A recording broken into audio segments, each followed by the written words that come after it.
لا حول ولا قوة إلا بالله العلي العظيم. أعوذ بالله من الشيطان اللعين الرجيم. بسم الله الرحمن الرحيم. الحمد لله رب العالمين. الصلاة والسلام والتحية والإكرام على النبي المكي المدني القرشي الغربي الأمي البطحي الهاشمي سيدنا ونبينا وشفيعنا وحبيب قلوبنا وطبيب نفوسنا ومولانا ومولى الثقلين جد الحسن والحسين أبي القاسم محمد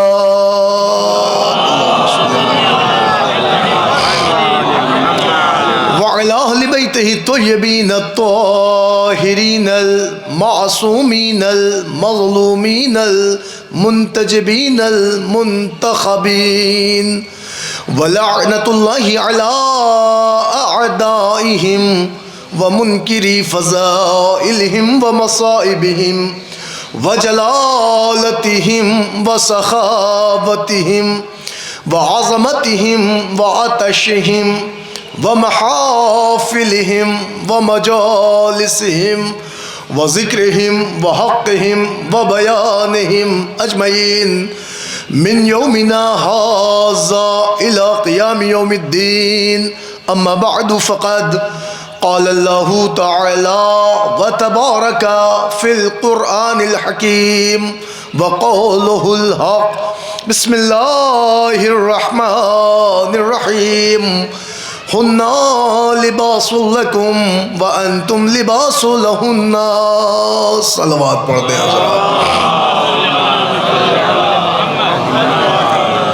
حضرات. آپ سے گزارش ہے کہ ایک مرتبہ سورہ حمد اور 3 مرتبہ سورہ اخلاص کی تلاوت فرما کر مرحومہ وحید النساء بنت ظہور حسین مرحوم کی روح کو ایصال فرما دیں. بسم اللہ الرحمن الرحیم. ایک بلند ترین صلوات پڑھ دیں بر محمد و آل محمد.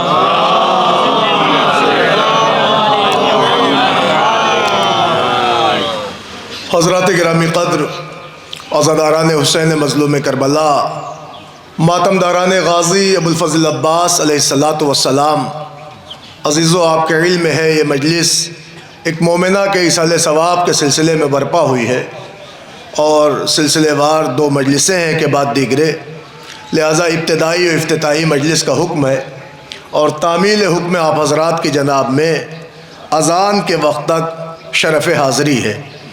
میں نے اس وقت کی اس مجلس کے لیے دامن قرآن کی بڑی مشہور آیہ کریمہ کا انتخاب کیا ہے. بحمد اللہ ہر ذہن اس آیہ شریفہ سے واقف ہے اور عالم اسلام کے خطے خطے میں یہ آیت پہنچنی بھی چاہیے، کیونکہ آج دنیائے عالم میں اگر ہم غور کریں تو اس وقت دنیا کا جو حال ہے اور جو کرنٹ افیئرز ہیں وہ سب کے سامنے ہے. جو ماحول ہے وہ کسی سے ڈھکا چھپا نہیں ہے. جو حالات ہے اس کا پیش خیمہ تیار ہو چکا تھا اور بحمد اللہ الحمدللہ لوگوں نے حالات بہت خراب کرنے کی کوشش کی، لیکن الحمدللہ کچھ ایسی چیزیں مجلس حسین کے ذریعے سے ہمارے سامنے آتی رہی ہیں کہ جس کے ذریعے سے الحمدللہ کل بھی حالات ہمارے اچھے تھے، آج بھی حالات ہمارے اچھے ہیں. میں آپ کی خدمت میں عرض کروں، حالانکہ ابتدائی مجلس ہے اور یہ مجلس کی افتتاحی مجلس کے ساتھ ساتھ پیشانی بھی ہے. انشاءاللہ ایک بہترین خطیب، بہترین عالم آپ حضرات سے گفتگو کریں گے اور آپ حضرات بہترین سماعت کے ساتھ انہیں سماعت کریں گے۔ میں صرف اور صرف تمہیدی طور پر اور تمہیداً آپ کی خدمت میں عرض کر رہا ہوں، میں نے دامن قرآن سے جس آیت کا انتخاب کیا ہے اسے عالم اسلام کے ہر گھر تک آیت کو پہنچنا چاہیے، اور الحمدللہ ہماری اس مجلس میں ہمارے شیعہ حضرات کے ساتھ ساتھ سنی برادران بھی شریک سفر ہوتے ہیں، اور ہونا بھی چاہیے، کیونکہ الحمدللہ ہماری مجلسوں کا معیار ہی یہی ہے کہ ہماری کوئی بات ڈھکی چھپی نہیں ہوتی، ہمارا ہر بیان علل اعلان ہوتا ہے، ہمارا پروگرام برسر میدان ہوتا ہے، اور ہم وہی کہتے ہیں جو قرآن نے ہمیں بتایا ہے، ہمارے نبی پاک نے بتایا ہے، جو سیرت ائمہ علیہم السلام سے ہمیں ملی ہے۔ تو عزیزان گرامی، اب آپ دیکھیں کہ ہم نے آپ کے سامنے قرآن کی آیت رکھی ہے۔ آیت میں اللہ تعالیٰ نے ایک حکم دے دیا، اور حکم ایسا ہے کہ بشریت کو اللہ نے آگاہ کیا ہے، اور اس روئے ارض پر جتنے بھی افراد ہیں اور مسلمان کی صورت میں زندگی گزار رہے ہیں، اللہ نے قرآن کی آئیڈیالوجی ان کے سامنے سجا کے رکھ دی ہے، اور ارشاد فرمایا ہن لباس لکم وانتم لباس لہن۔ ارشاد ہو رہا ہے ساری دنیا کے مسلمان سنیں کہ کائنات کے سارے مرد عورتوں کے لیے لباس ہیں، اور ساری کی ساری عورتیں مردوں کے لیے لباس ہیں۔ یہ غور کریے گا، اللہ نے پیغام قرآن میں سنایا ہے اور آیت کی شکل میں بتایا ہے۔ ارشاد ہو رہا ہے کہ سارے مرد عورتوں کے لیے لباس ہیں، اور ساری کی ساری عورتیں مردوں کے لیے لباس ہیں۔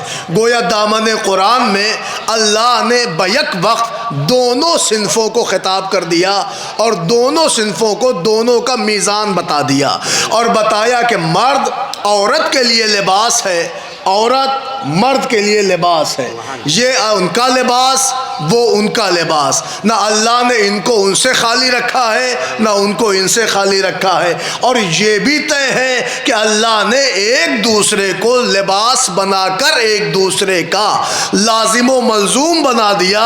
گویا یہ طے ہو گیا کہ نہ مرد بغیر عورت کے مکمل ہے، نہ عورت بغیر مرد کے مکمل ہے۔ متوجہ ہے آپ؟ عزیزان گرامی، یہ گویا خدائے کریم نے قرآن کے دامن میں ایک بات رکھ دی اور بتایا کہ دیکھو مرد عورت کے لیے لباس ہے اور عورت مرد کے لیے لباس ہے۔ الحمدللہ ہمارے تمام برادران اسلامی تک بھی ہماری مجلسوں کے ذریعے سے اسلامی پیغام پہنچنا چاہیے، اور شیعہ حضرات کے ساتھ ساتھ ہمارے برادران اہل سنت تک بھی یہ بات پہنچنی چاہیے کہ اللہ تعالیٰ نے مرد اور عورت میں کوئی اونچ نیچ نہیں رکھا ہے۔ اللہ نے قرآن میں اسٹریٹ فارورڈ ایک پیغام دیا ہے، اور یہ کہا ہے کہ مرد عورت کے لیے لباس ہے، عورت مرد کے لیے لباس ہے۔ مگر اگر آج کے اس دور کو آپ دیکھیں اور کرنٹ افیئرز کو پڑھیں اور حالات حاضرہ پہ نظر رکھیں، تو آپ کو دنیا اسلام میں کیا ہو رہا ہے اور دنیا جہان میں کیا ہو رہا ہے سب پتہ چل جائے گا۔ اگر آپ کہیں گے صاحب دنیا اسلام میں کیا ہو رہا ہے، تو کچھ ضمیر پسند، ضمیر فروش اور شر پسند عناصر ملیں گے کہ جو ایران جیسے ملک میں احتجاج کر رہے ہوں گے۔ متوجہ ہے میں کچھ عرض کر رہا ہوں آپ کی خدمت میں کچھ ایسے ضمیر فروش اور شرپسند عناصر بھی ملیں گے کہ جو ایران کی سرحدوں کے اندر بھی، ایران کے سرحد کے اندر بھی اختلاف کی آواز بلند کیے ہوں گے۔ وہ کہیں گے کہ صاحب ہم پردے کو نہیں مانتے، ہم حجاب کو نہیں مانتے، ہم برقعے کو نہیں مانتے۔ عزیزان گرامی، آپ نہیں مانتے تو نہ مانیے، لیکن ہم اتنا ضرور مانتے ہیں کہ آپ کس کو مانتے ہیں اس بات کی ہمیں بے شک خبر ہو چکی ہے۔ اب آپ کو میں بتاؤں کہ یہ ایران کی نہیں مانتے، اسلام کی نہیں مانتے، قرآن کی نہیں مانتے، احکام کی نہیں مانتے، تو یہ مانتے کس کی ہیں؟ تو حقیقت یہ ہے کہ یہ یورپ کی مانتے ہیں، ویسٹرن کی مانتے ہیں، مغربی ممالک کو مانتے ہیں، اسرائیل اور یزیدیت کو مانتے ہیں۔ عزیزان گرامی، یہی وجہ ہے کہ آج آپ دیکھیں ساری طاقتیں مل کر ایک ہی نشانہ ہے کہ کسی طرح سے مسلمان عورتوں کو ٹارگٹ کیا جائے، ان کے پردے کے خلاف آگ ببولا ہوا جائے۔ آج آپ مراسلات اٹھا کے دیکھیں، اخباروں میں کٹنگ نکال کے دیکھیں، ناولیں چھپ رہی ہیں اس کو دیکھیں، باقاعدہ پمفلیٹ لانچ کیے جا رہے ہیں اسے دیکھیں۔ ساری دنیا کو بس ایک ہی ٹارگٹ ہے کہ کسی طرح سے عورتوں سے حجاب کو چھینا جائے، عورتوں سے حجاب کو چھینا جائے، عورتوں سے حجاب کو چھینا جائے۔ خدا کی قسم قسم اس منبر سے میں پہلے ہی جملہ عرض کر رہا ہوں، دنیا والوں تمہیں ایام عزائے فاطمی کا کوئی فائدہ ملے نہ ملے، لیکن ایک فائدہ اتنا ضرور ملے گا کہ جن تمہاری عورتوں کے اندر بے حجابی کا کیڑا آیا ہوگا وہ کیڑا آج کے بعد دور ہو جائے گا۔ اور فرما رہے ہیں آپ، اس لیے میں عرض کر رہا ہوں کیونکہ آج مسلمان عورتوں کے سٹیٹمنٹ آ رہے ہیں۔ آپ دیکھیں کچھ ایسے لوگ ہیں کہ جو مسلم عورتوں کو خرید رہے ہیں، وہ باقاعدہ میڈیا پہ آ رہی ہیں، آن کے بیان دے رہی ہیں کہ پردہ رکاوٹ ہے، پردہ ڈیموشن ہے، پردہ ترقی میں کے لیے رکاوٹ ہے۔ عزیزان گرامی، در حقیقت پردہ پرموشن کا نام ہے، ڈیموشن کا نہیں۔ پردہ ترقی کا نام ہے، تنزلی کا نہیں۔ متوجہ ہیں آپ؟ اب میں آپ کی خدمت میں عرض کروں تو اگر آپ ڈیوڈ کیمرون کے اسٹیٹمنٹ کو پڑھ لیں، آپ فرانس کے آئیڈیالوجی دیکھ لیں، ساری باتیں چھوڑ دیں، ویسٹرن کلچر کو چھوڑ دیں، مغربی ممالک کو چھوڑ دیں، مغربی میڈیا کو، خود آپ یہاں آ کے سفر کریے تو آج بہار کی یونیورسٹیز میں آوازیں اٹھ رہی ہیں، آج کالجز میں آوازیں اٹھ رہی ہیں پردے کے خلاف، پردے کے خلاف، پردے کے خلاف۔ بھئی میری یہ نہیں سمجھ میں آ رہا ہے کہ دنیا ہر چیز میں مسلمانوں سے آگے نظر آ رہی ہے، تو آخر ایک پردہ ہی ایسا کیا ہے کہ جو لوگوں کو کانٹے کی طرح سے کھٹک رہا ہے؟ ہماری بھی اتنا سمجھ میں آیا کہ کل مسلمان زمیندار تھے، آج نہیں ہے، کل ان کا اپنا ایک وقار تھا، آج نہیں ہے، آج علم میں بھی لوگ ان سے زیادہ ہیں، ترقی میں لوگ ان سے زیادہ ہیں، فیشن میں لوگ ان سے زیادہ ہیں۔ اصل میں معاملہ کیا ہے کہ مسلمان کی اب اپنی کوئی پہچان نہیں۔ پہلے داڑھی والا مسلمان کہا جاتا تھا، اب داڑھی سب رکھ رہے ہیں۔ پہلے کرتا پیجامہ مسلمان کہا جاتا تھا، اب وہ سب پہن رہے ہیں۔ لہذا اسلام کی اپنی کوئی آئیڈینٹی نظر ہی نہیں آ رہی تھی۔ اصل میں دنیا نے پردے کو اس لیے ٹارگٹ کیا کہ دنیا ہر چیز میں تو مسلمان سے آگے ہے، مگر کائنات کی ایک نعمت پردہ ایسا ہے کہ جس کے لیے ہماری عورتیں کائنات کی عورتوں پہ ممتاز نظر آ رہی ہے۔ ایک صلوات پڑھ دے بر محمد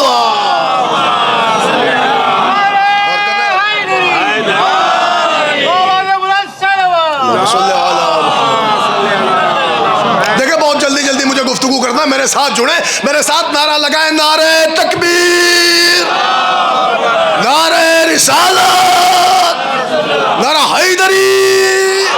ایک بلند ترین درود شریف کا نذرانہ پیش کر دیں۔ اللہم صلی علی۔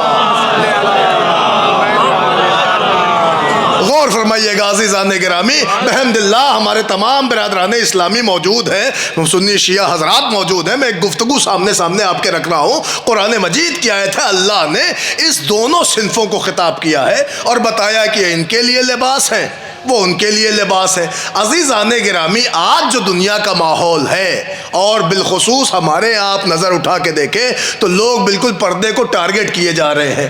آپ دیکھیں میں کن کن یونیورسٹیز کا نام لوں اور کن کن کالجز کے نام بتاؤں جہاں آج باقاعدہ ایک الغار سی مچی ہے کہ صاحب پردے کو بین کیا جائے، حجاب کو ہٹایا جائے، اور معلوم ہے بڑی میٹھی میٹھی تقریریں کی جا رہی ہیں اور بڑے شگفتہ الفاظ میں شائستگی کے ساتھ لکھا جا رہا ہے کہ صاحب اگر مسلمان بچیاں حجاب کریں گی تو یہ ترقی کیسے کریں گی، یہ بزنس کیسے کریں گی، یہ جاب کیسے کریں گی، یہ کمپٹیشن بیٹ کیسے کریں گی، یہ میدان عمل میں کیسے آئیں گی، یہ میدان مسابقہ میں کیسے آئیں گی۔ عزیزان گرامی، میں دنیا کے تمام تر لکھنے والے اور بولنے والوں سے یہی کہوں گا، بھیا یہ میٹھا زہر کسی اور کی انگنائی میں گھولنا، کیا سمجھے آپ، یہ میٹھا زہر کسی اور کی انگنائی میں گھولنا ہمارے یہاں تمہاری یہ پڑیا نہیں کام دے گی، اس لیے کہ ہمارے یہاں تقریروں میں بے پردگی کا ذکر نہیں ہے، پردہ دار خاتون کا ذکر ہے۔ اور اب جو ہم نے پردہ دار خاتون کو سنا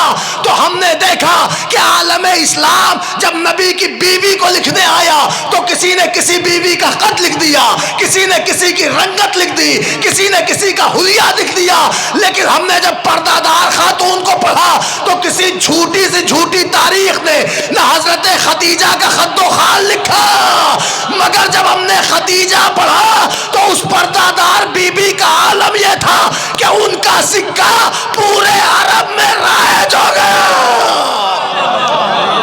اور کیا اللہم صلی علی محمد وعلی بھیا ذرا ایک مل کا درود شریف کا نذرانہ پیش کریں بر محمد. آپ محسوس کریں عزیزان گرامی، جب ہم نے شہزادی ختیجہ کو پڑھا تو کسی جھوٹی سی جھوٹی روایت میں، تاریخ میں یہ نہیں ملا کہ حلیہ ایسا تھا، رنگت ایسی تھی، قد اتنا تھا. ایسے تو بہتیروں کے لیے ملا ہے مگر ختیجہ کے لیے آج تک نہ ملا. اس کا مطلب اتنی روپوش تھی کہ جن کے بزنس کے ایک ایک پارٹس کو اور ایک ایک چیز کو اور ایک ایک مسئلے کو کائنات کے مورخوں نے لکھ ڈالا اور عالم اسلام کے مورخوں نے چھاپ ڈالا. یہاں تک لکھا ہے کہ جہاں ان کے یہاں جو تجارت میں گھوڑے ہوتے تھے وہ 80,000 تھے. وہاں صاحب مسلمانوں کی تاریخ ہے. لکھا ہے کہ جہاں ان کا خیمہ لگتا تھا اس میں جو کیلے گاڑے جاتے تھے وہ سونے کے ہوتے تھے. یہ تھی حضرت ختیجہ. عزیزان گرامی، خود مسلمانوں کی روایت خلیفہ اول سے روایت ہے.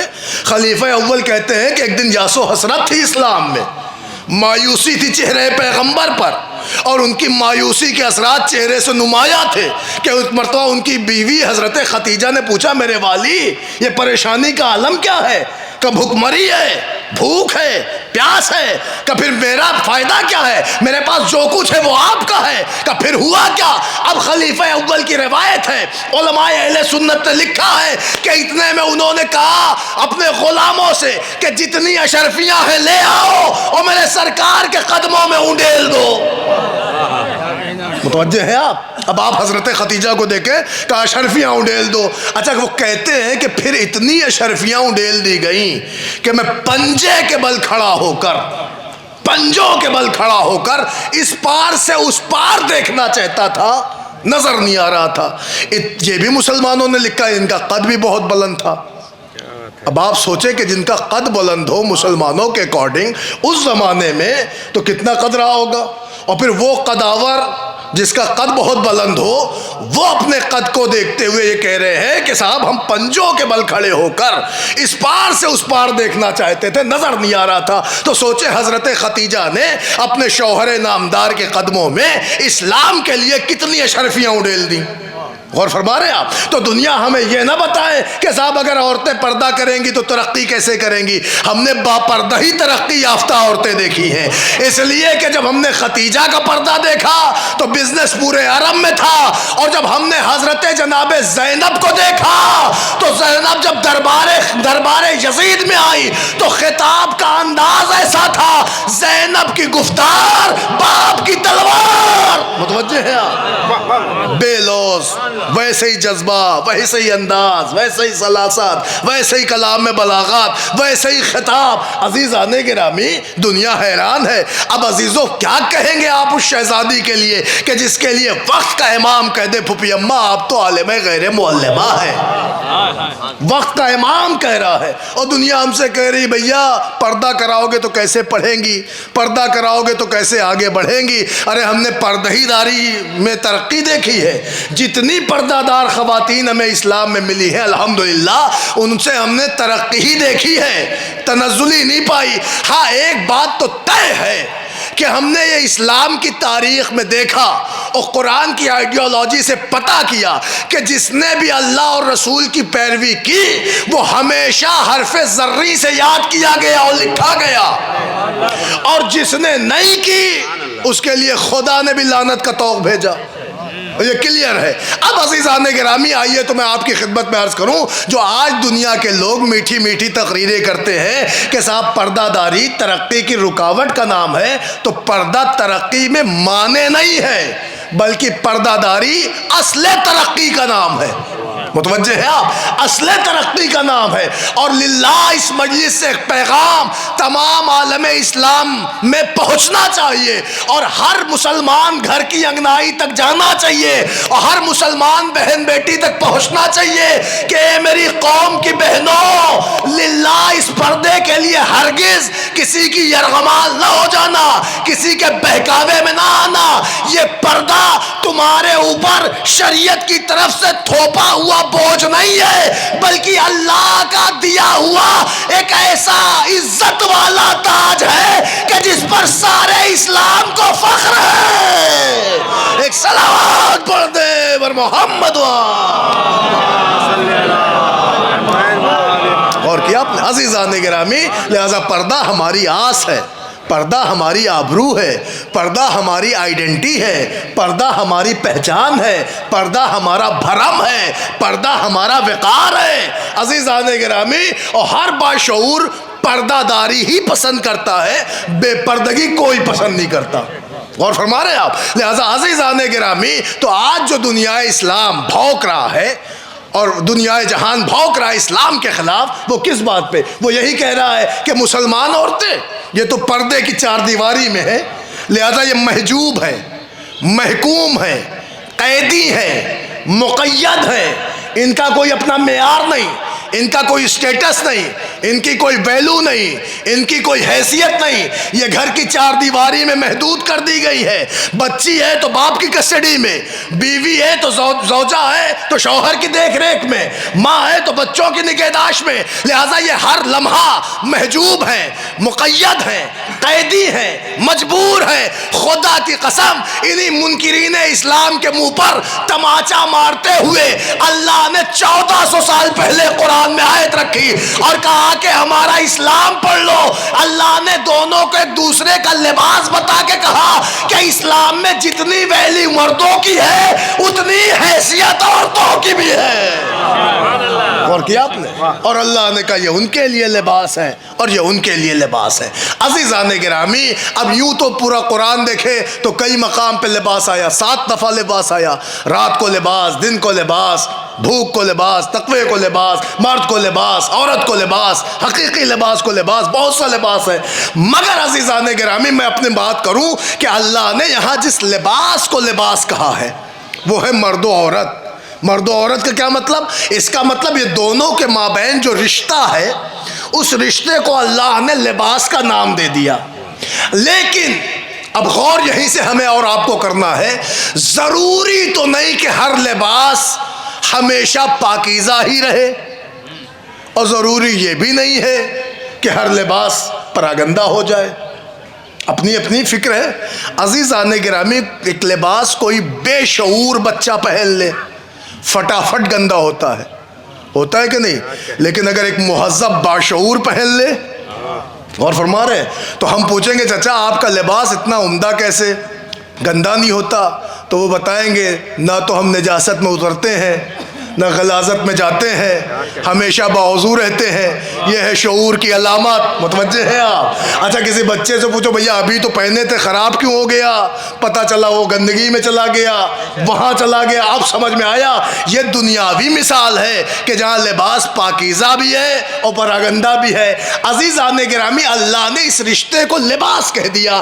اب دیکھنا مرد و عورت کو ہے، چاہے تو اپنے شعور کے ذریعے سے اسے پاکیزہ بنائے رہے، کیا سن رہے ہیں آپ، اور چاہے تو بے شعوری کی علامت دکھا کے پراگندہ کر دیں۔ لہذا اللہ نے اس کو دیکھتے ہوئے قرآن میں کچھ مثال بنائی اور کچھ خاکہ کھینچا اور آواز دی، یاد کرو وہ دن کہ جس دن ہم نے لباس اول کو خلق کیا اور خلق کرتے ہی کہا اے آدم تم اور تمہاری زوجہ جنت میں رہو مگر اس درخت کے قریب نہ جاؤ۔ مگر ہوا یہ کہ انہوں نے پھل کھایا، اللہ نے زمین پہ اتارا، وہ سراندیپ میں آئے، وہ جدہ میں آئی۔ ارے جدہ میں آئی، نام ہی جدہ پڑا۔ متوجہ ہیں آپ؟ عزیزان گرامی، کہا صاحب وہ آئے شری لنکا میں، یہ آئی جدہ میں، مگر مطلب کیا ہوا؟ کہا وہ ان کے لیے روئے، یہ ان کے لیے روئی، وہاں ان کے ہاں تڑپ، یہاں ان کے ہاں تڑپ، وہاں بھی بے قراری، یہاں بھی بے قراری، وہاں بھی محبت، یہاں بھی جوش مماثلت۔ عزیزان گرامی، لہٰذا ہم نے جو قرآن سے پوچھا یہ ہے کون، تو کہا تم لوگ کے اماں ابا۔ اب پتا چلا یہ ہے کون، کہا لباس خیر۔ اب جو قرآن نے آگے بڑھ کے خاکہ بتایا تو صرف نتیجہ یہ ملا کہ اگر رشتے میں محبت ہو، مماثلت ہو، لگاؤ ہو، الفت ہو، بے قراری ہو، تڑپ ہو، تو یہ لباس لباس ہی نہیں رہتا، لباس خیر بن جاتا ہے۔ متوجہ ہے؟ اللہ نے خاکہ بنا دیا، اس پر کسی مسلمان کو اعتراض نہیں۔ قرآن ہے کہ اگر رشتے کے اندر تڑپ ہے، محبت ہے، لگاؤ ہے، انسیت ہے، جذبات ہے، تو یہ لباس خیر کی علامت ہے۔ غور کیا آپ نے؟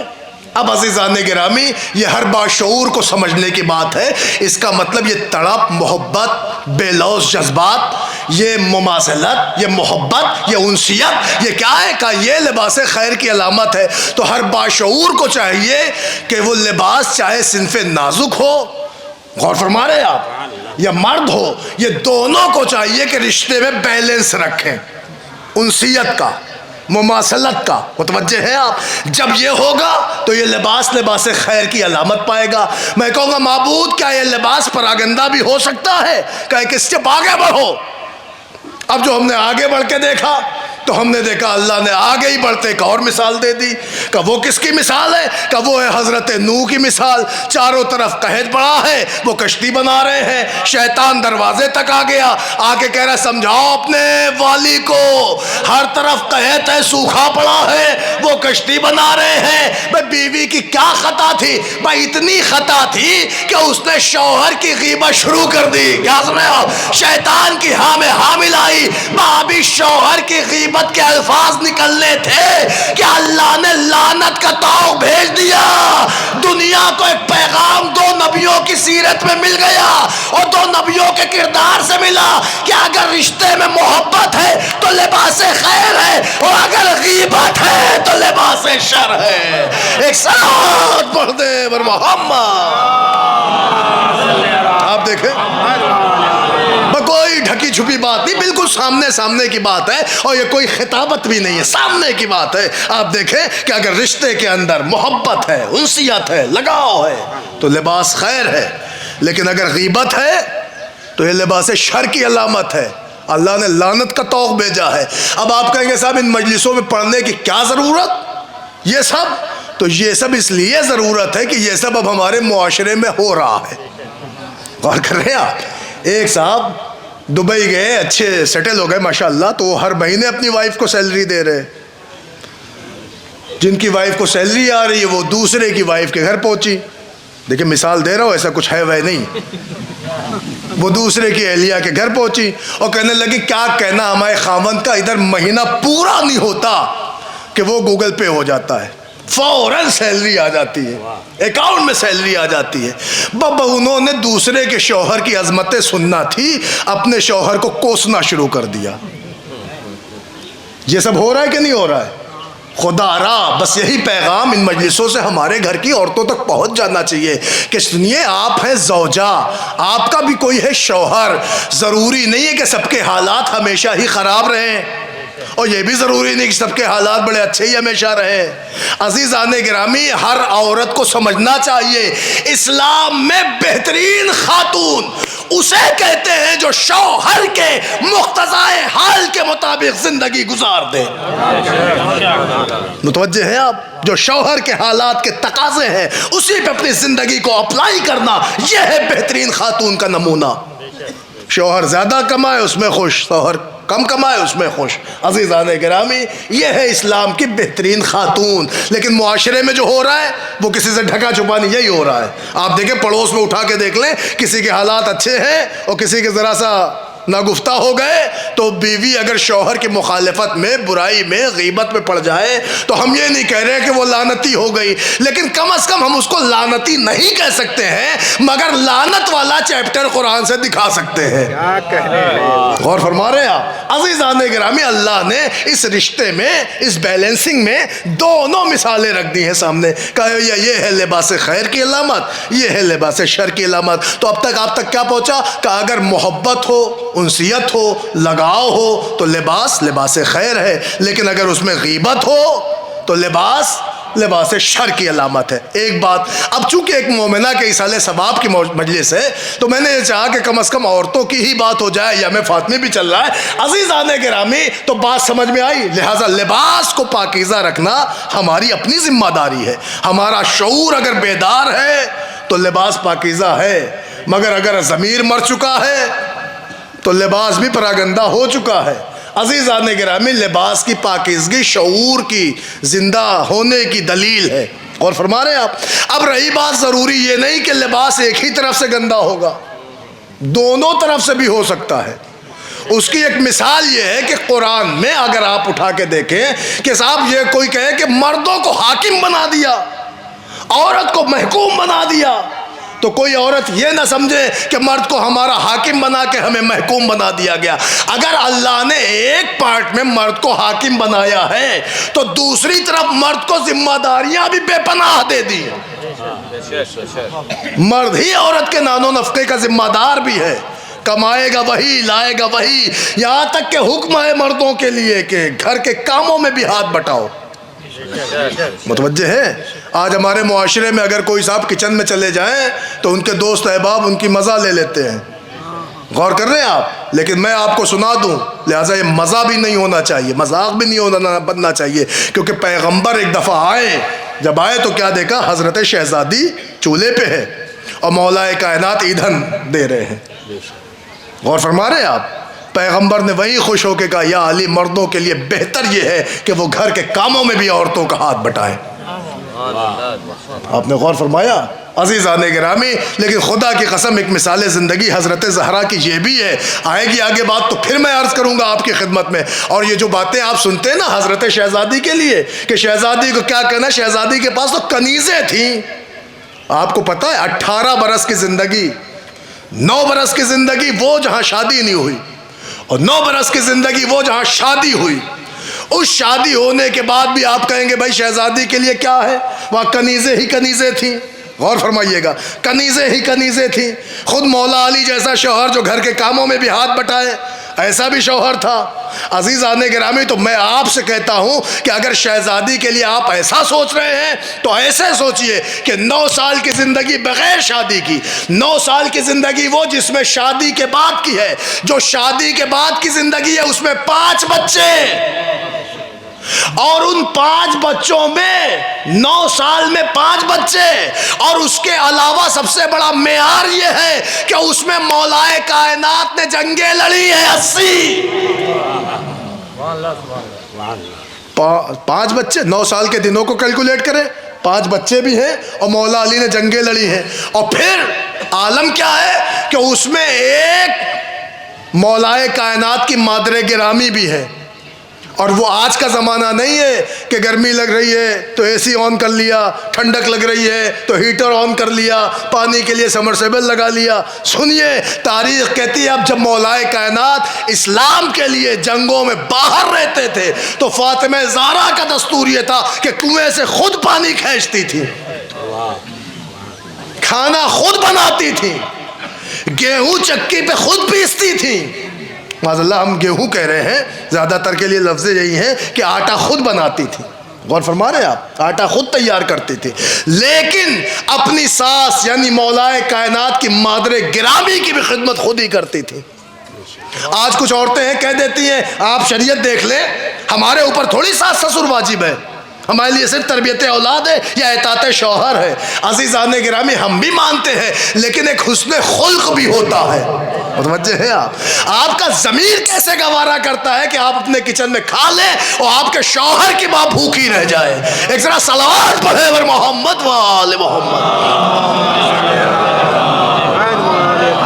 اور کریں عزیزان گرامی، پھر کیا ہوا کہ ایسے دور میں جہاں 9 سال 5 بچے، اس میں مولا علی کا زیادہ تر باہر رہنا، اس میں شہزادی کا چکی چلانا اور شہزادی کا کنویں سے پانی کھینچنا، اور پھر اس کے بعد جب مولائے کائنات کا آنا اور شہزادی کے ہاتھوں پہ نظر پڑنا تو ایک مرتبہ کہا کہ آپ اپنے بابا سے کہیے کہ آپ کے لیے کنیز فراہم کریں۔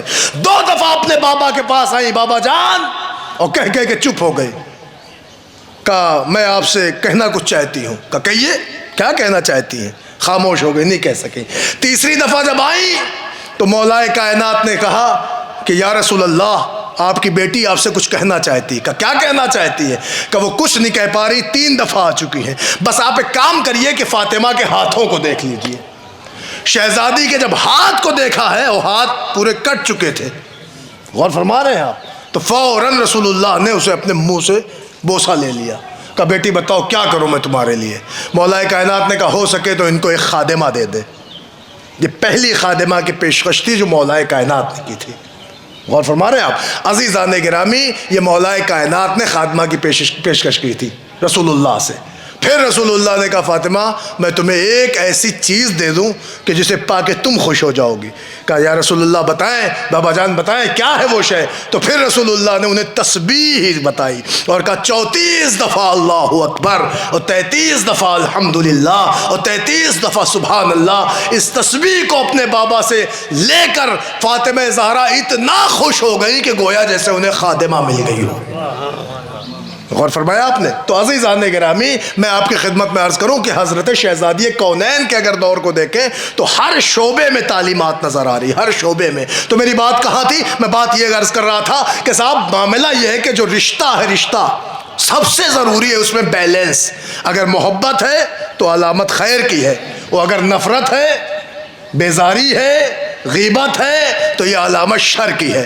لیکن عزیزان گرامی اگر اللہ نے شوہر اور زوجہ کو رشتے کی ڈور میں باندھا ہے تو دونوں کے لیے ضروری ہے کہ بیلنس ہو. اگر شوہر کے لیے اطاعت گزاری واجب ہے عورت پر کہ اپنے شوہر کی اطاعت گزار رہے, تو وہی شوہر پر اس کی ڈبل اللہ نے ذمہ داریاں بڑھا دی ہیں.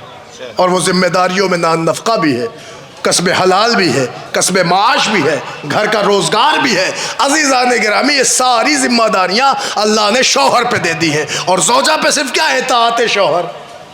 مگر عزیزان گرامی نہ کہیں یہ ہے کہ زوجہ کمائے, نہ کہیں شریعت میں وہ لے کے آئے, نہ کہیں شریعت میں ہے کہ وہ پورے خاندان کا سہارا بن جائے. مگر عزیزان گرامی اگر ہے کچھ تو اطاعت شوہر ہے. اگر اس کے بعد بھی عورتیں اپنے شوہر کی اطاعت نہ کریں تو پھر بیکار ہے نا. آئیے قرآن دیکھیں. قرآن نے مثال کھینچ دی اور خاکہ بنا کے پیش کر دیا.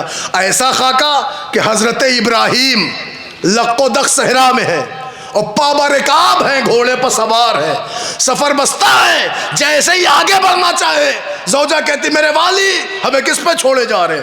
آواز آئی اللہ پہ, بس سننا تھا الحمدللہ علی کل حال, اس اللہ کا شکر ہے ہمیں جس حال میں رکھے.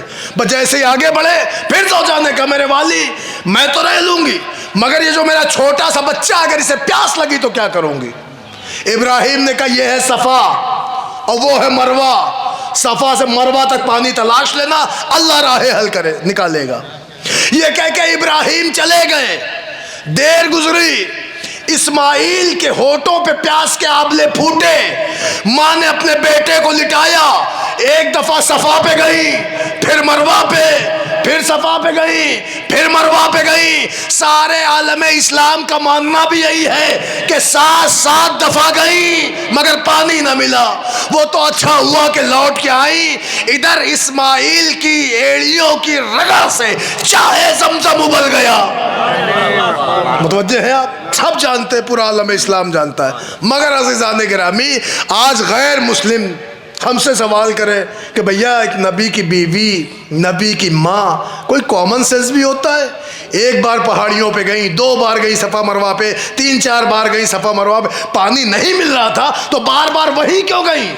بھائی کسی میدان میں نکل کے ڈھونڈ لیتی, کسی اور پہاڑی پہ آ جاتی, کہیں اور چلی جاتی. تو بھیا اور ہوتی تو چلی جاتی. کیا سنے آپ؟ اصل میں روح ہاجرہ کائنات کی ہر پاکیزہ عورت کو درس دے رہا تھا کہ میں اپنے بچے کے لیے کہیں بھی جا سکتی تھی, مگر گئی اس لیے نہیں کیونکہ میں تھی اطاعت گزار اور میرے شوہر نے 2 ہی پہاڑی بتائی تھی.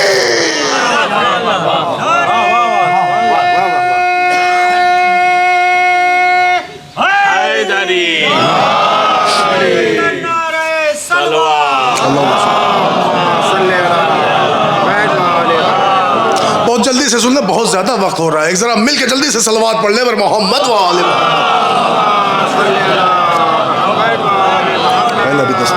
عزیزان گرامی. بہت جلدی سے بات پہنچا رہا ہوں. عزیزان گرامی شہزادی حضرت ہاجرہ کا کردار دیکھیں, کہ صاحب اطاعت گزاری ہے. آپ دیکھیں شوہر نے 2 ہی پہاڑی بتائی تھی. یہ نہیں کہا تھا 7 بار جانا, گئیں 7 بار, کہیں اور نہ گئیں, کہیں اور نہ جا کے وہیں جانا بتا رہا ہے کہ اطاعت گزار ہے.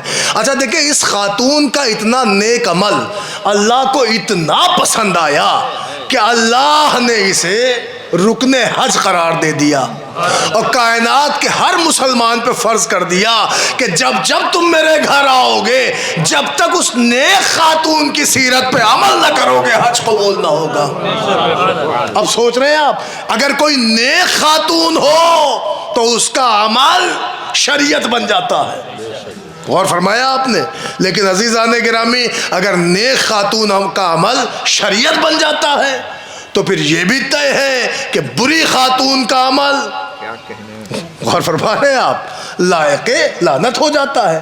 لیکن پھر کردار ہاجرہ نے بتایا کہ عورت اطاعت گزار ہو تو اللہ بھی خوش ہوتا ہے، اتنا خوش ہوتا ہے کہ اس کے اس عمل کو شریعت بنا دیتا ہے۔ اب تو ساری دنیا کو پتہ چل گیا نا، اتنا تو سمجھ میں آیا کہ اگر عورت اطاعت گزار ہے تو اللہ کی نظر میں بھی پسندیدہ ہے، لیکن اگر نافرمان ہے، متوجہ ہے، تو طے ہے اللہ کی نظر میں ناپسندیدہ ہے۔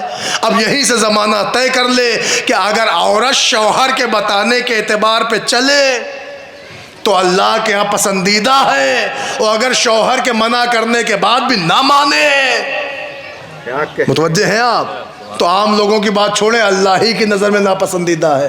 اب بات پہنچ گئی۔ اب ایک جملہ آپ کی خدمت میں عرض کروں کہ اب تمام عورتوں تک یہ پیغام جانا چاہیے کہ شوہر کی اطاعت ہر حال میں عورت پہ فرض ہے، ہر حال میں شوہر کی اطاعت فرض ہے۔ لیکن میں آپ کی خدمت میں عرض کروں، دو ہی لفظ ہے، ایک ہے اطاعت، ایک ہے نافرمانی۔ شوہر کے اکارڈنگ چلو تو اطاعت، شوہر کی مخالفت پہ آ جاؤ تو نافرمانی۔ اطاعت کا بھی کانسیپٹ قرآن نے لکھا، نافرمانی کا بھی کانسیپٹ قرآن نے لکھا۔ آپ کہیں گے کہاں کا؟ روز اول یاد کرو، جب اللہ نے کہا تھا جب میں اس پتلے میں روح ڈالوں تو تم سب سجدے میں چلے جانا، قرآن نے بتایا سب سجدے میں چلے گئے الا ابلیس۔ متوجہ ہیں آپ؟ اب سمجھ میں آیا کہ کچھ لوگ ایسے تھے کہ جو اطاعت گزار تھے اور کوئی ایسا تھا جو نافرمان تھا۔ اب لوگوں کی اپنی مرضی ہے، چاہے تو شریعت پہ عمل کر کے اپنے آپ کو فرشتوں میں ثابت کرے اور چاہے تو نافرمانی کر کے شیطان ہو جائے۔ ایک صلوات پڑھ دے بر محمد۔ غور کیا؟ عزیزان گرامی دیکھیں، بڑا کم وقت تھا، اذان تک ہی مجھے مجلس پڑھنا تھی اور وقت زیادہ ہو چکا تھا، لہذا میں نے جلدی سے اس موضوع کا انتخاب کیا کہ اسی پہ کچھ باتیں ہو جائیں۔ عزیزان گرامی، تو ارشاد رب العزت ہے اور اللہ نے دنیا کو پیغام دیا کہ مرد عورت کے لیے لباس ہے، عورت مرد کے لیے لباس ہے، اور اللہ نے خاکہ کھینچ دیا کہ اگر اس لباس میں، اس رشتے میں بیلنس ہے، محبت ہے، الفت ہے تو خیر ہے، غیبت ہے تو لعنت کا طوق ہے، اور اس میں اگر اطاعت گزاری ہے، شوہر کی فرما برداری ہے تو لائق ستائش ہے، متوجہ ہیں۔ لیکن اگر نافرمانی ہے تو یہ لائق مذمت ہے۔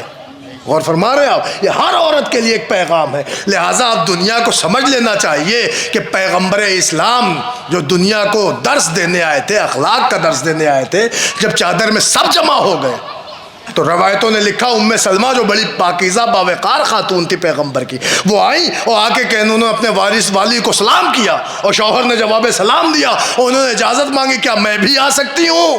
تو پیغمبر نے ایک جملہ کہا، انت علی الخیر، آپ تو خیر پہ ہیں، آپ کو آنے کی کیا ضرورت؟ تو پیغمبر نے خیر والی کو خیر کہہ کے یہ تو بتایا کہ آپ خیر پہ ہیں، آپ کو آنے کی ضرورت کیا ہے۔ اس کا مطلب یہ دائرہ عصمت ہے، عصمت کا دائرہ اور ہے، خیر والوں کا اور ہے، متوجہ ہیں آپ؟ پیغمبر نے اشارے میں بتا دیا کہ آپ خیر پہ ہیں۔ گویا اب اگر زمانہ یہ کہے کہ فلاں بھی داخلے کے سائے، فلاں بھی ہے، فلاں بھی ہے، فلاں بھی ہے، تو آپ فلاں فلاں کرتے رہیے، یہ تو طے ہو گیا کہ جب خیر والوں کی انٹری نہ ہوئی، ایک صلوات پڑھ دے محمد۔ عزیزان گرامی، جلدی سے بات پہنچ گئی تو میں یہ چاہ رہا تھا بات آپ تک پہنچ جائے، بس 5-7 منٹ میں گفتگو تمام ہے۔ تو آپ دیکھیں یہ رشتوں میں بیلنس ہونا چاہیے۔ بیلنس کیسے ممکن ہے؟ کہ محبت ہو ہمیشہ اور دونوں طرف سے ہو، غیبت نہ ہو، محبت ہو تو اللہ کا پسندیدہ رشتہ ہے، لیکن اگر غیبت ہے تو اللہ کو ناپسند ہے۔ ہاں اگر اطاعت گزار زوجہ ہے تو اللہ کی نظر میں پسندیدہ ہے، نافرمان زوجہ ہے تو لائق مذمت ہے۔ غور فرما رہے؟ یہ قرآن ہے آپ کے سامنے۔ اب عزیزان گرامی، میں جلدی سے ایک بات آپ کی خدمت میں عرض کروں اور بات تمام کر رہا ہوں۔ اذان ہو رہی؟ ایک اور صلوات پڑھ لیں پر محمد وآل محمد۔ بس عزیزان گرامی دیکھیں اذان تک مجھے پڑھنا تھا، بہرحال وقت نکل گیا۔ بس 2-4 منٹ آپ حضرات کی زحمت تمام، اور انشاءاللہ مسائل بھی پڑھنا ہے 2-4 منٹ، اور انشاءاللہ مولانا بھی جب تک آ جائیں گے تو بات میں حضرت شہزادی جناب فاطمہ الزہرا سلام اللہ علیہا کی کر رہا تھا، اور رسول اللہ محمد وآلہ محمد۔ اور بہرحال آپ کی خدمت میں عرض کروں تو ہمارے لیے نمونہ درس اور نمونہ ہدایت اگر کوئی ذات ہے تو خود بی بی جناب زہرا ہے۔ آپ صرف یہیں سے اندازہ لگائیں کہ مسلمانوں کی تمام کتابوں نے لکھا ہے کہ حضرت ختیجہ ملیکۃ العرب، ان سے بڑا کوئی بزنس مین نہیں، ان سے مالدار کوئی خاتون نہیں۔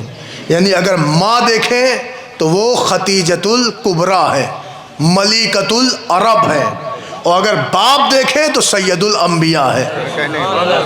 اب کوئی دنیا کی خاتون کتنے بھی بڑے گھر سے بیاہ کے آئی ہو، آج کل ہو رہا ہے نا سماج میں کہ صاحب ہمارے یہاں تو یہ ہوتا ہے، ہمارے کیا یہ ہوتا ہے، یہ ہوتا جو ہے وہ اس بات پہ نازا ہوتے ہیں کہ ہمارے یہاں یہ ہوتا ہے کہ ہم بہت وی آئی پی گھر کے ہیں۔ میں آپ کی خدمت میں صرف ایک بات عرض کر رہا ہوں کہ ماں ختیجۃ الکبریٰ ملیکۃ العرب، پوری کائنات میں اس دور میں ان سے بڑا کوئی بزنس مین نہیں۔ غور کر رہے ہیں آپ، کوئی دولت مند نہیں، کوئی ثروت مند نہیں، باپ سید الانبیاء، پوری کائنات جس کی دسترس میں، نہ فاطمہ سے بڑا کسی کا باپ، نہ فاطمہ سے بڑی کسی کی ماں، مگر خدا کی قسم جب علی کی زوجیت میں آئی تو ایک کہنا لباس میں زندگی گزار رہی ہے۔ تو آپ نے محسوس کیا ایک کہنا لباس میں علی ہاتھ جوڑے کھڑے رہتے تھے، فاطمہ اتنے دن ہو گئے آپ نے ہم سے کچھ نہ مانگا، کچھ شکوہ نہ کیا۔ عزیزان گرامی، بہترین عورت کہتی اسے ہیں جو شوہر کے مقتضائے حال کے مطابق زندگی گزارتے ہیں۔ آپ نے غور کیا، شوہر کے جو حالات کے تقاضے ہیں اس پر زندگی گزارے۔ اور بی بی مسکرا کے کہہ دیتی تھی علی اللہ کا دیا ہوا ہمارے پاس سب کچھ تو ہے، ہمارے حسنین ہے، زینب و کلثوم، ہمیں کیا چاہیے۔ کتنا اصرار کرتے تھے مولا کائنات۔ لیکن عزیزان گرامی آپ یہ بھی دیکھیں جتنی مخلص زوجہ تھیں اتنا ہی شریف النفس شوہر۔ علی اتنا اصرار کرتے ہیں کہ فاطمہ مجبوراً کہہ دیتی ہیں، ڈیمانڈ نہیں کرتی ہیں، اپنی پسند بتاتی ہیں، علی مجھے انار پسند ہے۔ تاریخیں کہتی ہیں کہ صاحب صرف لفظ پسند کا آنا تھا، علی نے بیلچہ کاندھے پہ رکھ لیا، دن بھر علی نے مزدوری کی ہے۔ عزیزان گرامی، علی نے محنت کی ہے، اور روایتیں دیکھیں آپ صرف کس لیے تاکہ فاطمہ کی پسند فاطمہ تک پہنچا دے۔ تو یہ مردوں کے لیے بھی پیغام ہے، عورتوں کے لیے بھی پیغام ہے۔ عزیزان گرامی، یہ پسند صرف ایک معمولی سی بات کہ مجھے یہ پسند ہے، اس پسند میں کتنی اہمیت ہے آپ دیکھیں۔ دن بھر علی، آپ غور فرما رہے ہیں، دن بھر مزدوری، دن بھر محنت مشقت، صرف فاطمہ کی ایک پسند پوری کرنے کے لیے۔ اس کا مطلب شریف النفس شوہر ہے، اور اتنی ہی مخلص زوجہ۔ آپ اندازہ لگائیں، دن بھر واقعہ آپ کا سنا ہوا، علی نے ایک انار خریدا، لے کے چلے، خرابے سے آواز آئی، غریب کو، فقیر کو، مسکین کو، بھوکے کو علی نے کھلا دیا۔ جب گھر آئے فاطمہ نے سلام کیا، سر جھک گیا۔ فاطمہ نے فوراً بڑھ کے حوصلہ بڑھایا، کہا علی جیسے انار آج آپ نے بھجوا دیا مجھے یقین نہ تھا قیامت تک ملتا۔ وقت نہیں کہ میں واقعہ بہت سجاؤں، لیکن ہاں اتنا ہے کہ علی نے اب جو سر اٹھایا دیکھا خانہ جنت سجا ہوا ہے، فوراً مصلی بچھا کے سر رکھ دیا، معبود تو نے علی کی عزت رکھ لی۔ عزیزان گرامی، اب ایک بات اور میں آپ کی خدمت میں عرض کروں، یہ ہے مولا کائنات کا دستور زندگی۔ آپ دیکھیں اب یہاں پہ نوجوان ہمیں بتائیں، ہمارے سارے بڑے بھائی بیٹھے ہوئے ہیں، آپ بتائیں آپ ممبئی سے، سعودی دبئی سے جب سفر کر کے آتے ہو، کما کے آتے ہو، تو گھر والے ہی ایک دن آپ کو باہر نہیں نکلنے دیتے، تھکے ہو، لیٹ لو، آرام کر لو۔ ہم ابھی صبح آئے اکبر پور سے، تو جو بانیان مجلس تھے وہ کہتے ہیں لیٹ لو، آرام کر لو، گاڑی چلا کے آئے ہو، تھکے ہو، لیٹ جاؤ۔ یہ سب ہوتا ہے کہ نہیں ہوتا؟ لیکن علی جب خیبر فتح کر کے آئے تھے تو علی کو مال غنیمت میں دوہرے حصے ملے تھے، علی نے سب غریبوں میں بانٹ دیے۔ اب جب وہاں کے رئیسوں نے سنا کہ مرحب جیسا ظالم مارا گیا، انہوں نے علی کو بہت سارا گفٹ دیا، اونٹوں پہ لدا ہوا سامان دیا، اور جناب قمبر کے ذریعے سے مشہور واقعہ علی نے سب خیرات کر دیا۔ تو جب گھر آئے تو فاطمہ نے مبارکباد دی، کہا علی سنا دوہرے حصے ملے ہیں؟ علی نے خوش ہو کے کہا فاطمہ خوش ہو جاؤ گی، اس سے بھی بڑی بات ہے۔ کہا کیا ہوا؟ کہا دوہرے حصے ہم نے سب اللہ کی راہ میں خرچ کر دیے۔ وہ فاطمہ نے اس پر ایک جملہ کہا لیکن علی آپ کو تو پتا تھا کہ آپ کے گھر میں 3 دن سے فاقہ چل رہا ہے۔ آپ نے محسوس کیا؟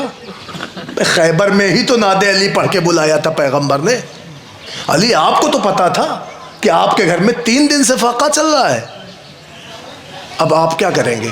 معلوم کیا کیا علی نے؟ اپنی تلوار اٹھا کے یوں دیوار پہ آویزہ کر دی، گویا ایک گوشے میں دیوار پہ علی نے تلوار ٹانگی، بیلچا کاندھے پہ رکھ کے باہر چلے گئے۔ خیبر سے پلٹے ہوئے علی۔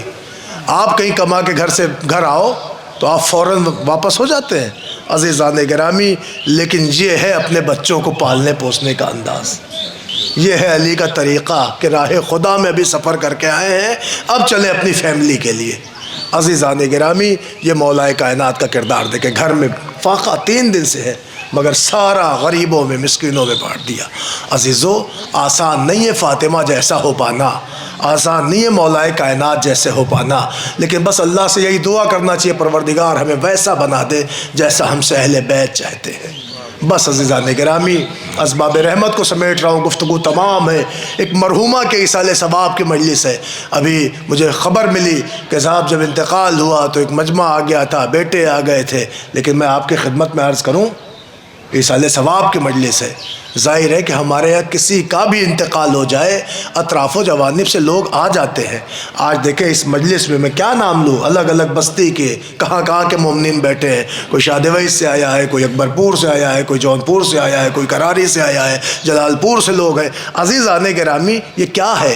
یہ اسی لیے تو آپ آئے ہیں کہ چلیں ذرا بانیان مجلس نے بلایا ہے، ایک سورہ فاتحہ ایصال کریں گے، ان کے ٹوٹے ہوئے دلوں کو تسلی ہو جائے گی، ان کے کاندھے پہ ہاتھ رکھ کے بتا دیں گے کہ ہم ہیں، ہم آئے ہیں، ہم تمہارے اپنے ہیں، انہیں بڑا حوصلہ مل جائے گا۔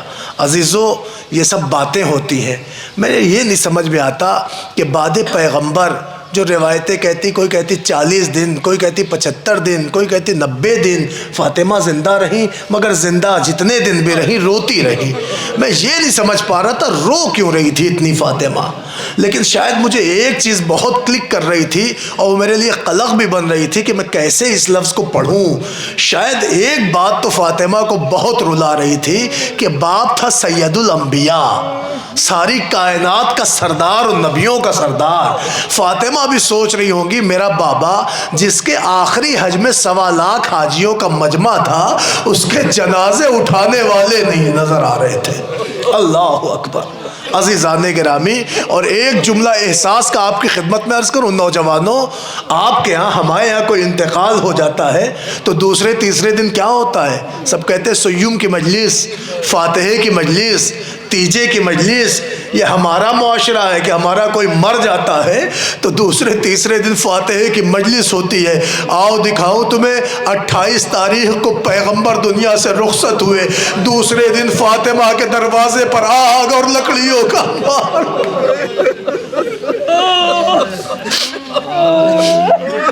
ہمارے گھر کی عورتوں کو لوگ آ کے پرسہ دیتے، محلے کی عورتیں آتی ہیں، رشتہ دار آ کے فاتحے میں پرسہ دیتے ہیں، بی بی گھبرانا نہیں، ہم لوگ آئے ہیں فاطمہ کے در پہ۔ پتہ ہے مسلمانوں جا کے پڑھنا اپنی کتابوں میں پڑھو، فاطمہ کے دروازے پر تیسرے دن کوئی باپ کے مرنے کا پرسہ دینے نہیں آیا، لوگ آئے فاطمہ کے دروازے پر آگ اور لکڑیاں لے کر، فاطمہ کا دروازہ جلایا گیا۔ ارے پسے دروازہ کھڑی ہو کے بطول کہتی رہ گئی مسلمانوں یہ فاطمہ کی دہلیز ہے۔ اے مسلمانوں یا رسول سلام کرتے تھے، اے مسلمانوں یا رسول آ کے کھڑے ہو کے سلامی دیتے تھے، بآواز آئی علی کو نکالو ورنہ آگ لگا دیں گے۔ دیکھتے دیکھتے دروازے میں آگ لگی، ارے ایک لعین نے ایسی ٹھوکر ماری کہ چلتا ہوا دروازہ فاطمہ کے پہلو پر، فاطمہ کی آواز فضا۔ جزا جزاک اللہ جزاک اللہ، آوازیں بلند ہو گئی آپ کی، مولا آپ کو کوئی غم نہ دے سوائے سید الشہداء کے۔ اے مومنوں جو دعائیں لے کے آئے ہو، حسین کی ماں آپ کی دعائیں قبول کر لے۔ اے نوجوانوں اللہ تمہاری دعائیں قبول کرے، حسین کی ماں آپ کی دعائیں قبول کرے۔ خدا کی قسم میں آپ کی خدمت میں عرض کروں، اس مجلس میں سادات بھی ہے، میں صرف اتنا کہوں گا مر جانے کا مقام ہے سیدو۔ خدا را اگر کسی کی بہن بیٹی کوئی اس عالم میں ہو، اگر کوئی اس کے پیٹ کے ساتھ بدنظمی ہو جائے تو زندگی بھر ایسے کو معاف نہ کرو گے۔ ہائے فاطمہ زہرا، پڑھو کبھی مرثیہ بی بی رو کے کہتی تھی بابا آپ کے بعد اتنی مصیبت توڑی گئی کہ اگر دنوں پہ پڑتی تو تاریکی شب میں بدل جاتی۔ اے بابا جس دروازے پہ سلام کرتے تھے اسے نظر آتش کیا گیا۔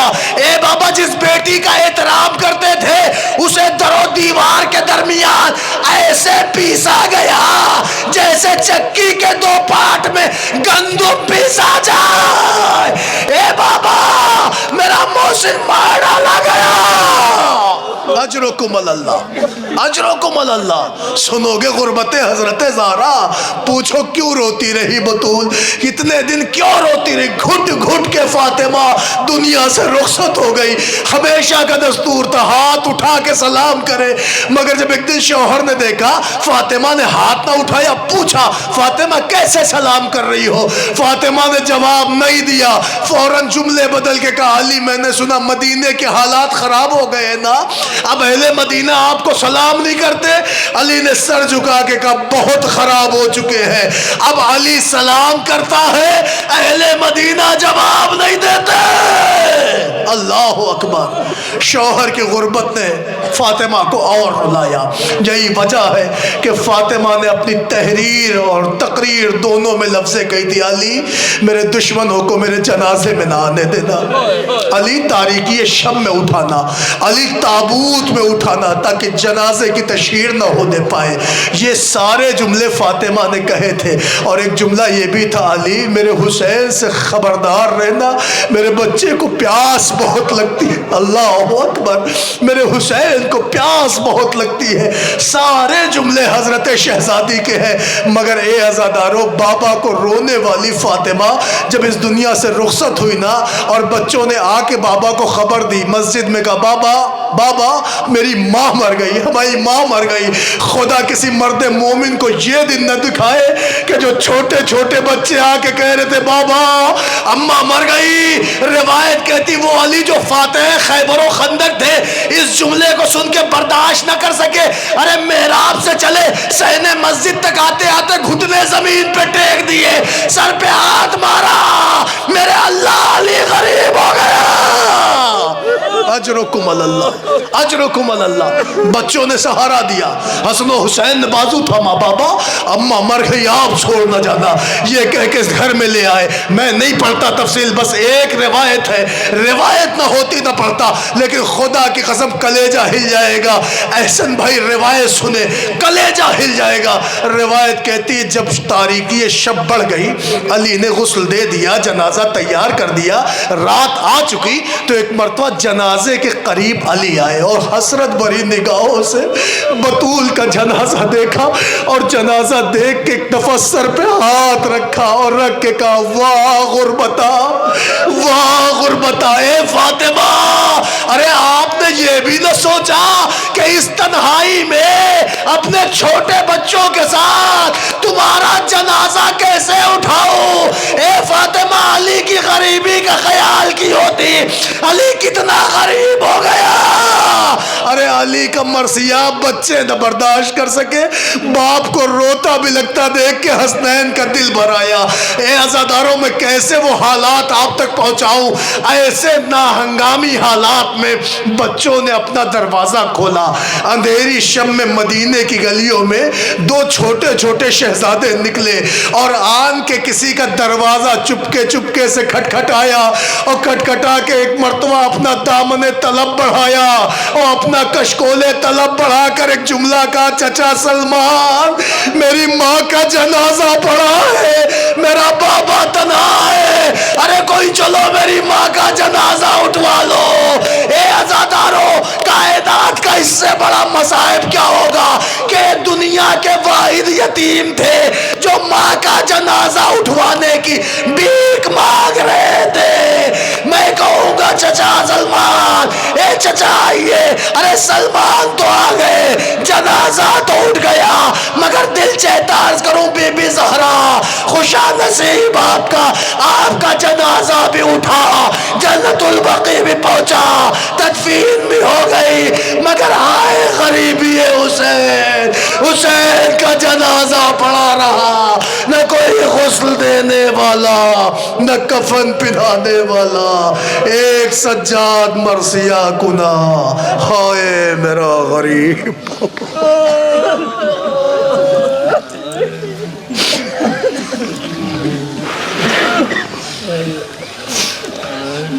سيعلم الذين ظلموا أيام قلب ينقلبون إنا لله وإنا إليه راجعون۔ باری الہا تجھے واسطہ ہے محمد و آل محمد کا، ہماری مختصر سی عزا کو قبول فرما۔ میرے اللہ ہمارے گناہ صغیرہ و کبیرہ کو بخش دے، ہمارے والدین کے گناہ صغیرہ و کبیرہ کو معاف فرما، ہم میں جو مقروض ہیں ان کا غیب سے قرض ادا فرما، جو بیمار ہیں انہیں شفائے کامل و عاجل عطا فرما، یہ ہاتھ جو تیری بارگاہ میں بلند ہیں انہیں اپنے علاوہ کسی غیر کا محتاج قرار نہ دے۔ بانیان مجلس، سامعین مجلس، حاضرین مجلس کے تمام دلی مقاصد کو پورا فرما، روضات مقدسہ کی حفاظت فرما، جنت البقیع کے روضوں کی جل جل تعمیر فرما۔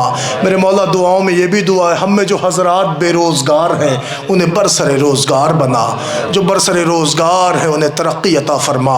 اے میرے مولا اس جہاں میں جتنے بھی شیعان حیدر کرار ہیں سب کی جان، مال، عزت، آبرو، ناموس، خون، پردے کی حفاظت فرما۔ علماء حق، مراجع حق کا سایہ سروں پر باقی رکھ، پرچم اسلام کو سربلند فرما، پرچم کفر و نفاق کو سرنگو فرما۔ میرے مولا اس مجلس کا جو بھی ثواب ہو مرحومہ کی روح کو پہنچے، ان کے پسماندگان کو صبر جمیل عنایت فرما۔ اے میرے اللہ اس کائنات میں جتنے بھی مسلمان ہیں سب کو اپنے حفظ و امان میں رکھ، تمام مسلمانوں میں اتحاد و اتفاق فرما۔ میرے اللہ واسطہ ہے محمد و آل محمد کا سرکار حجت کے ظہور میں تعجیل فرما، ہمیں ان کے آوان و انصار میں شمار فرما۔ ربنا تقبل منا انک انت السمیع العلیم۔ حضرات گزارش ایک مرتبہ سورہ حمد اور 3 مرتبہ سورہ اخلاص کی تلاوت فرما کر مرحومہ وحید النساء بنت ظہور حسین مرحوم کی روح کو ایصال فرما دیں۔ بسم اللہ الرحمن الرحیم۔